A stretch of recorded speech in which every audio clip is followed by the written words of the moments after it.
오늘은 이 본문의 말씀을 가지고 성령을 따라 사는 삶이란 제목으로 말씀을 드리겠습니다. 예수 믿는 성도는 마음속에서 죄와 성령이 투쟁하고 있습니다. 본문에 보니까 육체의 소욕은 성령을 회방하고 성령의 소욕은 육체를 거스리나니 이들이 서로 대적하고 너희 원하는 걸 하지 못하게 하려 합니다. 이게 육체의 삶은 길이 넓고 편해서 그 길을 가기가 쉬워요. 근데 하나님은 성령의 삶은 길이 좁고 흡착해서 찾는 데가 없지만 그것이 생명이라는 것입니다. 하나님이 그 쉬운 길, 편한 넓은 길은 멸망의 길이다. 그래서 육체의 소욕을 따라가지 말고 성령에 쫓아서 복된 길을 가라, 이렇게 말하고 있습니다.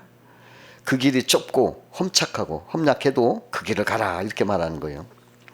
그러면 성도가 성령을 쫓아 사는 삶은 어떤 삶이냐 한번 생각하면서 은혜를 나누겠습니다. 첫 번째로 성령을 쫓는 삶은 성령을 선택하는 삶이다, 이렇게 말하고 싶어요. 성령을 선택한다. 세상의 모든 인간은 누구나 예외 없이 이렇게 가만히 있으면 마음속에 두 가지 음성이 들려와요. 하나는 부정적인 사탄의 말이 들어와요. 야, 너 안 돼. 너는 망할 거야. 어이구, 넌 늙었어. 틀렸어. 병들었어. 못 살 거야. 자꾸 이런 부정적인 말을 해요, 사탄이. 또 하나는 하나님의 음성이 들려옵니다. 하나님은 아유, 잘 될 거야. 아유, 너는 건강해. 너는 하나님이 사랑하셔. 자기 독생자까지도 내어주셔서 너를 샀으니 너는 참 귀한 자여. 염려하지 마. 다 하나님이 지켜줄 거야. 이게 하나님의 음성도 들려와요. 근데 여기서 우리는 사탄의 거짓말을 허용치 말아야 돼. 부정적인 말은 우리를 해치는 말이야. 그러므로 성령의 음성을 선택해야 돼요. 사탄은 자꾸 우리의 약점을 속여가지고 그냥 막 욕을 하고 막 그래요. 그걸 절대 속지 마세요. 내 마음속에 나도 지금도 뭐 5만 가지 생각이 들어오면서 야, 인마 너는 늙었어. 이제 너는 틀렸어. 이런다고. 아니요, 나 아직 멀었어. 옛날 이런 생각도 안 했는데 이제 내 나이에 맞게 이렇게 그 사탄이 거짓말 하는 겨. 어림없어. 나는 100세까지 할 수 있다. 막 이렇게 내가 대적을 하는 거요. 근데 그 사탄의 말을 듣지 마라. 허용하지 마라 이거요. 그걸 성령을 선택해요. 아니야, 너는 하나님이 지극히 사랑해서 내 머리카락 세워. 너를 그냥 얼마나 기뻐하시는지 아주 너 때문에 하나님이 그냥 보고도 아까워 죽으려고 그래. 이렇게 자꾸 성령의 음성을 선택해서 들으세요. 사탄의 말을 들으면요, 침울해져. 아이고, 안 되나 보다. 근심 걱정으로 막 뼈를 마르게 해요. 그러나 성령의 말씀을 선택하면 치료의 햇빛이 환하게 비치고 어두운 근심 걱정 다 사라지고 기쁨과 희망으로 살게 되는 거예요. 그러므로 성령을 선택하고 굳게 서서 하나님의 말씀을 들으라는 거예요. 사람은 누구 말을 듣느냐가 중요한 거예요. 이 사탄의 말, 이걸 자꾸 들으면 그게 유기 사람이요. 그게 믿음 없는 사람. 응? 그러나 성령의 말을 자꾸 듣고 막 그냥 기뻐하면 그게 믿음의 사람이에요. 영의 사람입니다. 누구 말이 듣느냐, 이거 굉장히 중요해요. 그 검은 개와 흰 개를 키우는 어떤 할아버지가 있었는데 그 손자가 호기심으로 할아버지한테 물었어요. 할아버지, 검은 개와 흰 개가 싸우면 어느 개가 이겨요? 그러니까 할아버지가 그건 내가 먹이를 주는 놈이 이긴단다. 이래요. 우리 속에 선의 먹이를 주고 선택하면 선이 이길 것이고 우리들 마음속에 악의 먹이를 주고 선택하면 악이 이겨요. 그러니까 여러분, 무엇을 선택하느냐가 아주 중요한 거예요. 그 어느 주일날 아침부터 이렇게 두 명의 젊은이가 도박을 하러 도박장에 가고 있어요. 근데 이렇게 보니까 교회가 있어. 교회 옆에가. 교회를 들어가려고, 아니 도박장에 이렇게 가려고 하는데 교회가 있어서 아무 생각 없이 이렇게 어떤 청년 두 사람 중에 하나가 이렇게 보니까 거기에 입구에 주일 설교 제목이 딱 써 있는 거예요. 근데 거기에는 죄의 싹은 사망이다. 이 말이 적혀 있는 거예요. 그러니까 그 글귀를 보자 그 청년 마음에 갑자기 두려움이 생기고 죄의식도 생기는 거예요. 그래가지고 그는 다른 친구에게 야 오늘 우리 도박장 가지 말고 교회 가자. 그랬더니 그 다른 친구가 야 한 번 결심했으면 가야지 교회가 무슨 소리요. 단번에 거절해요. 서로 하다가 그냥 한 사람은 도박장으로 그냥 가고 한 사람은 교회로 들어갔어요. 바로 그날 교회에 들어간 청년은 그 예수님의 말씀을 잘 듣고 커져가지고 새 사람이 돼가지고 30년 후에 그 청년이 미국의 대통령으로 취임했어요. 그 이름이 바로 미국의 클리브랜드 대통령이에요. 그 클리브랜드가 대통령에 취임할 때 30년 전에 도박장으로 향했던 그 친구는 감옥에 있었어. 그 시간에. 그 자기 친구였던 사람이 미국 대통령으로 취임한다는 기사를 읽고 막 후회하면서 울었대야. 성령을 선택하는 자는 크고 광대한 복을 받고 고귀하게 되지만은 사탄을 선택하는 사람은 멸망케 된다는 거예요. 이 사탄 속에는 독이 있어요. 겉도에는 야 독사 멋있어. 그냥 빨갛빨갛 울긋불긋. 근데 그 속에 독이 있잖아. 그 삼손이가 막 드릴라를 쳐다볼 때 얼마나 보기 좋았는지 그냥 근데 그것 때문에 두 눈을 뽑히고 어떻게 됐어요? 불에서 놀잇감이 됐어. 어느 것을 선택하느냐 이것에 따라서 행복과 불행의 운명이 바뀐다.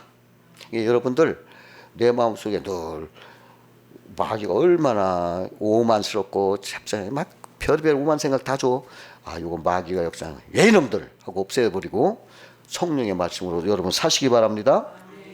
두 번째로 성령을 쫓는 사람은 자신의 정과 욕심을 십자가에 못 박혔다 그랬어요. 오늘 본문에 보니까 십자가의 그 정과 욕심을 못 박았다 이랬어요. 이 말씀은 예수님께서 우리의 죄를 속량하시기 위해서 십자가를 지시고 못 박혀 죽이신 것을 얘기하지만은 이 예수님의 죽음이 나의 죽음으로 받아들여서 나도 십자가에 못 박혀 죄에 대해서 죽은 자다 이렇게 믿으라는 거예요. 이게 성령을 쫓는 삶이요. 그 죄의 권세와 권능은 살아있는 사람에게 역사합니다. 죽으면요, 사람이 죽으면 죄는 아무 소용없어. 권능 없어. 그러면 죄에 대해서는 우리가 죽어야지 이기는 거예요. 자기가 죄에 대해서 죽지 않으면 내가 아무리 성은 군자라고 해도 죄를 이길 수 없어요. 어느 유명한 성자가 있었어요. 훌륭해. 사람들이 다 우러러보는 성자예요. 근데 그 수도사가 허허벌판 사막에서 그냥 영성 수련을 위해서 막 금식기도 하면서 기도하고 있는데 이걸 지켜보던 마귀가 자 저놈 어떻게든지 그를 유혹해서 기도를 방해해야겠다 하고 마음먹고서 마귀가 아주 맛있는 음식을 한창을 차려놔. 배고픈 수도사는 그걸 유혹을 딱 거절해. 그래도 끝도 안 해. 그러니까 이번에는 또 마귀가 의심도 주고 공포도 주고 육신의 욕심을 주고 물질 명예 막 이런 걸 막 유혹을 해서 이미 기도로 막 무장되고 그 수도나 꺾을 수가 없어. 그러자 마귀가 최후 수단으로 수도에게 이렇게 말하는 게요. 당신 동생이 글쎄 당신의 교구 주교가 되었다군. 이 말을 듣는 수도사 금세 얼굴이 안색이 변해지면서 이 버릇없는 자식이 형을 제치고 자기가 먼저 감독자리에 올라가? 에이놈 이라더래. 여러분 아무리 성인군자라도 육신이 살아있으면 죄에서 자유로울 수가 없어요. 그러므로 죄를 이기려면 내가 십자가에 못 박혀야 돼. 내가 죽어야 돼. 육성이 죽어야 돼. 그러면 죄가 꼬집어도 모르고 사람이 죽으면요 막 침을 뱉고 모욕을 하고 막 그냥 때려도 몰라. 그냥 가만히 있어. 막 담뱃불을 지져도 모르고. 나 그걸 봤어요. 막 사람들이 막 욕을 막 해대도 그냥 자는 것처럼 있더라고. 막 침을 뱉고 몽둥이로 때려도 가만히 있더라고. 그러니까 죄가 못 들어오고 지는 거예요.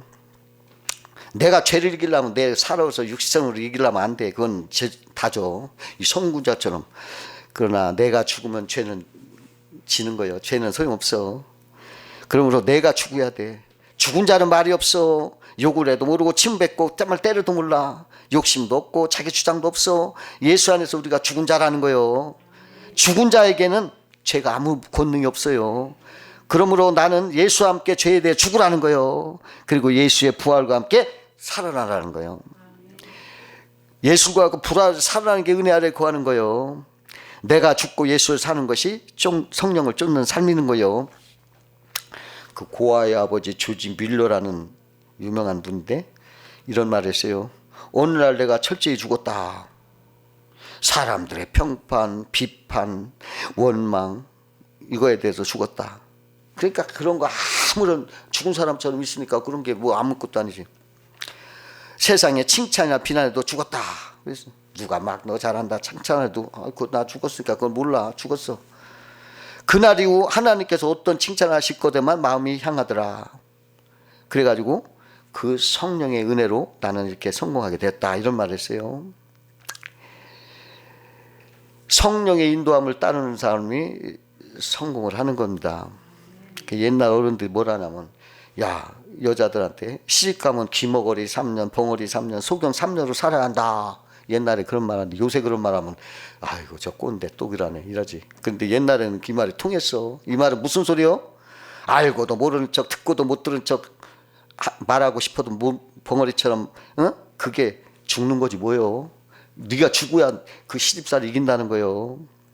그 말을 한 거요. 그러니까 우리가 죄를 이기려면 어떻게 해야 돼? 죄에 대해서 죽으라. 죄에 대해서 죽어버려. 내 마음속에 무슨 죄질 생각이나 무슨 욕심 탐심 올 때 내가 죽었어 그렇게 하세요. 악한 거 죄에 대해서는 다 죽었어. 근데 의에 대해서는 살았지. 새로 예수와 함께 예수로 살았어. 그렇기 때문에 착하고 선한 일에는 여러분들 왕성하게 살아서 앞장서라는 거예요. 그게 성령을 쫓는 사람이요. 그러니까 죄에 대해서는 꼴까닥 죽었어. 그러나 의에 대해서는 왕성하게 젊은이. 예수님이 33세였어 33세 젊은이처럼 왕성하게 살아서 선하고 착한 일에는 앞장서세요. 다른 사람들 막 리더하세요. 선한 일에 그렇게 하시는 거예요. 그게 성령을 쫓는 삶이다 하는 거예요. 세 번째로 성령을 쫓아 사는 삶은 성령의 인도를 따라야 돼요. 하나님의 음성을 듣는 법의 저자 찰스 스탠리 목사님은 교회에서 땅을 사려고 땅 주인을 만났어요. 근데 땅 주인과 이렇게 대화를 하는 중에 땅 주인이 뭐라 하냐면 이 땅을 구입하는데 얼마를 갖고 살려고 해요 그래요. 그때 성령께서 아무 대답하지 마라 그래요. 그래 스탠리 목사님은 가만히 있었어. 침묵을 지켰어.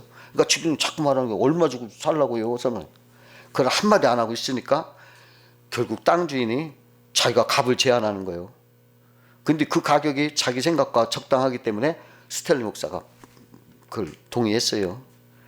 스탠리는 성령께서 확실하게 가르쳐줬고 성령을 따라 행동했어요.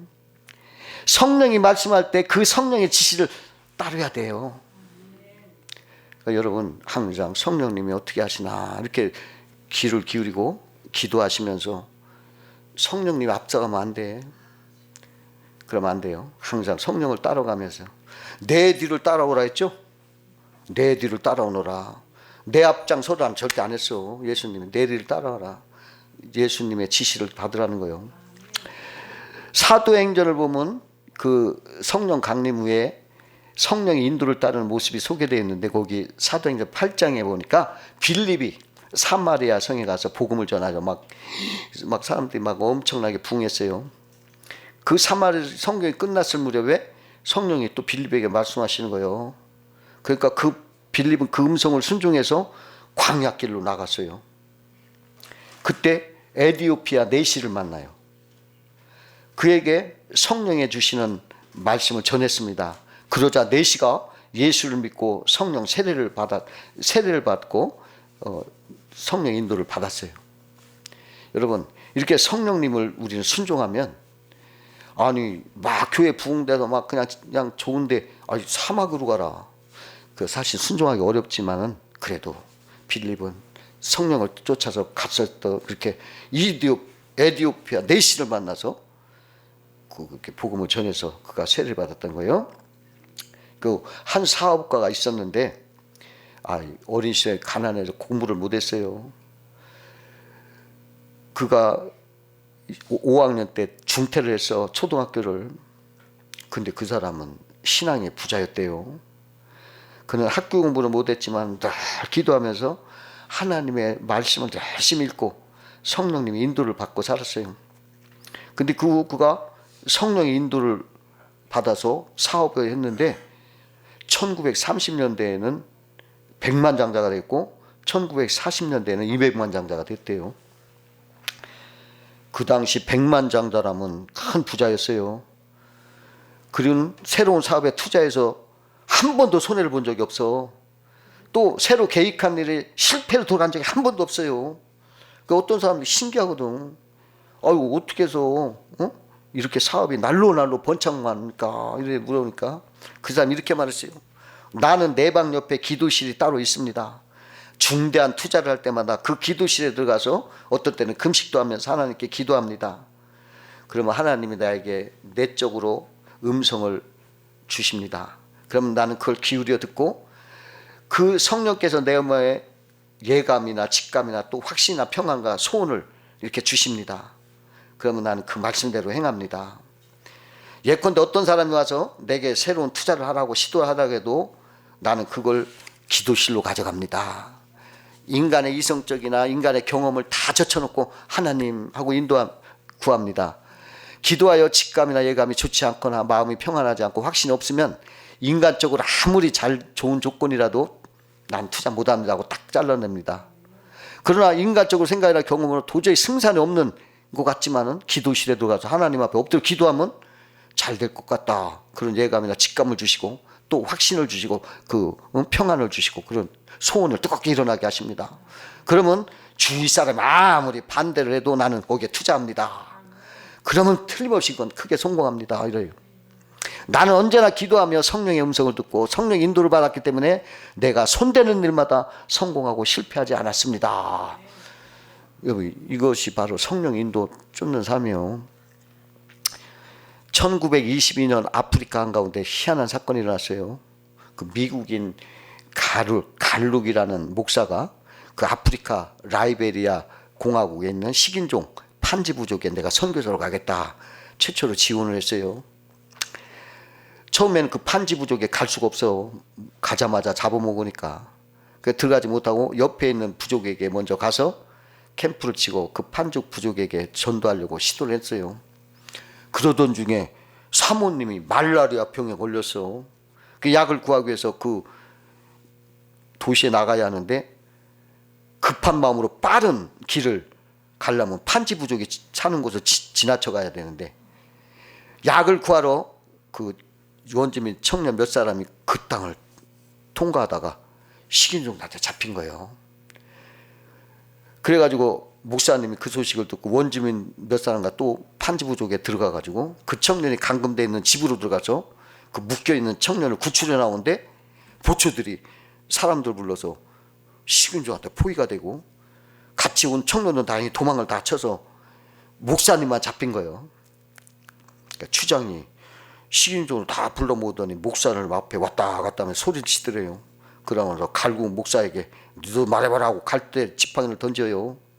그때 목사님은 기도하면서 주님 어떻게 해야 할지 가르쳐 주십시오. 주님 성령을 제게 보내주십시오. 그때 사람들이 너희를 끌어다가 넘겨줄 때 무슨 말을 할까 미리 염려하지 말고 무엇이든지 그때 너에게 주시는 그 말을 하라. 말하는 이가 너희가 아니요 성령이시니라. 마태복음 마가복음 13장 11절 말씀이 딱 떠오르는 거예요. 갈룩 목사님은 이렇게 심호흡을 한 다음에 말하기 시작했는데 그런데 그 입술에서 그도 생전 처음 들어보지도 못한 말들이 막 터져 나오기 시작하는 거예요. 근데 20분 동안이야 막 자기도 몰라 나가 무슨 말 하는가 막 말을 짓건데 자기도 자신도 알 수 없는 말을 하는데 식인종도 그 말을 다 알아듣는 거예요. 다 알아듣고서는 막 고개를 끄덕끄덕 하는 거예요. 그 목사님이 판지 부족의 말을 막 20분간 한 거예요. 근데 그 후로 그가 풀려났어요. 그리고 야 마음대로 왔다 갔다 해라고. 그러니까 그들이 듣기 좋은 말을 한 거지. 당신들을 이제 살리겠다는 좋은 말을 한 거지. 그렇게 하더랴. 그래가지고 그 목사님이 거기에 들어가서 전도해가지고 나중에는 그 식인 습관을 다 버리고 예수 믿어서 다들 구원받았답니다. 이게 그 당시 기적이 일어난 거예요. 하나님은 능치 못함이 없어요. 그 영국이 낳은 청교다 청교도 신앙가 존번연 목사님이 국왕이 개신교 설교하지 마라 하는 명령을 어기고 설교했다가 감옥에 갇혔어요. 근데 어느 날 옥사장에 아유 목사님 얼마나 고생하십니까? 내가 윗사람 모르게 옥문을 살짝 열어드릴 테니 집에 가서 좀 사모님과 식구들을 만나보고 식사를 하고 오시오. 이렇게 보내준 거예요. 그러니까 존변 목사님은 감사합니다 하고 가다가 다시 돌아왔죠. 그러니까 옥사장이 왜 당신 돌아왔습니까? 가지 않고 당신의 호의는 고마우나 성령이 인도하는 길이 아니라서 돌아왔습니다. 그로부터 1시간 후에 그 나라 국왕이 직접 감옥을 시찰하면서 존번을 찾아서 있는 걸 확인하고 돌아왔어요. 이때 옥사장은 이렇게 말했어요. 목사님께서 성령의 인도하심을 따라 행동할게. 목사님도 살고 나도 살았습니다. 이제 제가 언제 목사님께 가시라 오시라 하지 않을 테니 목사님이 마음에 비춰오는 성령의 인도하심을 따라서 가시옵다. 가시고 오시고 싶다 오시세요. 이러더래. 여러분 성령을 쫓아 사는 사람은 하나님의 그 지시를 따르는 거예요. 네 번째로 성령을 쫓는 삶은 긍정적인 삶인 것입니다. 그 예로부터 과학자들이 마음이 육체에 어떤 영향을 끼치는가 연구를 많이 했어요. 근데 그 결과가 놀라운 것입니다. 1940년 미국 하버드 대학생들이 대상으로 각 사람의 성향에 따라 낙관주의자와 비관주의자를 분류해서 30년을 추적했어요. 근데 비관주의자들은 40대 초반에도 되지 못해서 상당수가 심각한 병에 들려 있고, 낙관주의자, 긍정적인 자들은 대부분의 건강한 삶을 영위하고 있다는 게 연구됐어요. 또 미시간 대학에서 비슷한 실험을 했어요. 수술받는 환자를 대상으로 조사한 결과 낙관주의자들, 긍정적인 주의자들은 수술이 진행되는데도 문제가 적게 발생했고 회복도 빠르더래요. 그런 통계가 나와 있어요. 그러므로 여러분, 우리가 긍정적으로 살아야 돼. 긍정적으로. 그 미국의 선교사가 우리나라 한국에 와서 성도들 이렇게 보니까 참 어두워. 얼굴이 찌푸리고 어둡고 웃음이 없어.